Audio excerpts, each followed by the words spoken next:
네, 어제 혁신 로봇 산업에 이어서 이 멀게만 느껴졌던 디지털 헬스케어 분야 제품들도 이제는 일상에 쉽게 적용이 되는 모습입니다. 자세한 내용 성장기업부 유호성 기자와 이야기 나눠보겠습니다. 예, 유 기자, 어제는 저희가 로봇 산업에 대해서 다뤄봤는데 이번 CES에서 디지털 헬스케어 분야도 많이 주목을 받았다고 합니다. 특히 또 우리 한국 스타트업들이 주목을 많이 받았다면서요?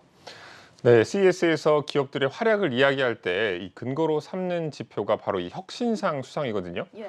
근데 이 혁신상은 혁신 기술을 평가할 때 기술의 우수성만 보는 것이 아니라 이 기술이 인류와 사회에 어떤 공헌을 했는지 또 지속 가능 발전에 어떤 기여를 하는지 등을 다각도로 평가해서 이를 만족하는 기업의 수여가 됩니다. 이번 CES에서는 국내 89개사에 139개 제품이 혁신상을 수상했고 예. 이 가운데 74개사가 국내 벤처 창업 기업으로 역대 최다를 기록했습니다. 국내 벤처 창업 기업은 총 23개 부문에서 혁신상을 수상했는데 디지털 헬스케어 분야와 연관 있는 헬스 앤 웰니스 부문 25개 제품, 그러니까 비율로 따지면 28%가량이 예. 이 분야에서 혁신상을 받아 국내 디지털 헬스케어 분야 기업들의 우수성을 전 세계에 알리고 왔다. 이런 평가를 받고 있습니다. 지금 이 혁신상을 받은 기업들 중에서 뭐 삼성이나 LG 같은 대기업들과 어깨를 나란히 한 기업이 있었다 이런 얘기 들리는데 어떤 얘기입니까? 네, 그렇습니다. 이 반려견의 코 무늬, 예. 그러니까 사람으로 치면 지문인 비문을 이용해서 이력을 확인하는 앱 서비스를 개발한 펫나우가 그 주인공인데요. 예. 이 기업은 스마트폰 카메라로 반려견의 비문 사진을 찍어 서버에 저장된 사진과 대조해 반려견의 이력을 확인해주는 서비스를 개발한 것으로 주목을 받았습니다. 예. 최근 유기견 방지를 목적으로 동물 등록제가 시행이 되고 있지만 동물의 몸에 내장 칩을 삽입한다는 점에서 반려견을 키우시는 분들은 상당한 거부감을 보이고 계시거든요. 예. 그런데 이 동물에 해를 가하지 않고 간단한 절차만으로 동물 이력을 확인할 수 있다는 점에서 반려인들의 호평을 받았고, 이런 점 덕분에 CES에서도 높은 점수를 받아 국내 스타트업 가운데 유일하게 삼성, LG와 같은 최고 혁신상을 수상했습니다. 한국경제TV가 CES 현장에서 임준호 펫나우 대표를 만났는데 관련해서 이야기를 한번 들어보시죠. 저희 기술은 반려동물의 신원 확인을 할 때 보통 동물등록제라고 해서 몸에 마이크로칩을 삽입하는 그런 거가 미국인들은 그 거부감이 훨씬 더 높더라고요.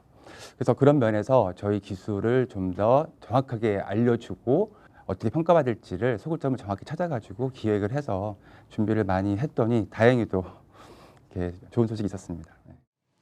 네, 확실히 뭐 전 세계적으로 이런 펫테크 기업들이 성장을 하고 있는데 우리 한국 기업이 특히 주목을 크게 받았다고 하니 더 기대가 되는 부분입니다.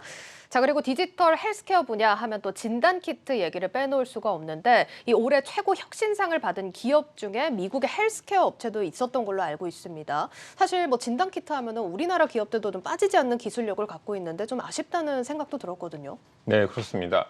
이 미국 헬스케어 대표 업체인 에보트는 헬스케어 분야로는 처음으로 CES에서 기조 연설을 맡았습니다. 이 업체는 탈부착이 간편한 연속 혈당 측정 기기 프리스타일 리브레 3를 통해 최고 혁신상을 수상했는데요. 이 연속 혈당 측정기를 사용하면 체열을 반복하지 않고도 24시간 동안 혈당 수치를 파악할 수 있어 목표 범위 내에 적정 혈당을 유지하는 데 큰 도움을 받을 수 있다고 합니다. 이 에버튼은 최고 혁신상을 비롯해 총 5개 제품에 대해서 CES 혁신상을 수상하며 디지털 헬스케어 시대가 본격 개막했다는 사실을 알렸습니다. 그런데 이처럼 세계 각국은 디지털 헬스케어 혁신 제품 경쟁이 한창이지만 국내에서는 이와는 좀 다른 얘기가 흘러나오고 있어서 좀 가지고 와 봤는데요. 우수한 제품을 만들고도 각종 규제로 국내 시장에 출시조차 못하고 제대로 된 평가를 받아볼 수 없어 기회를 상실하고 있다. 이런 얘기들이 스타트업을 중심으로 좀 흘러나오고 있습니다. 스타트업 관계자들은 해외 선진국의 경우 안 되는 것 빼고는 다 할 수 있다는 네거티브 규제를 채택하고 있는 것과는 달리 국내에서는 정부가 할 수 있는 것을 정해주는 포지티브 규제라 새로운 시장을 만들기가 어렵다. 이렇게 꼬집었습니다. 예, 지금 이 혁신 기업에 대한 규제에 관련된 이야기들은 과거부터 좀 끊임없이 흘러나오고 있는데 여전히 해결이 되지 않았습니다. 이 성장과 선점을 위해서라도 개선이 필요해 보입니다. 성장기업부 유호성 기자였습니다. 잘 들었습니다.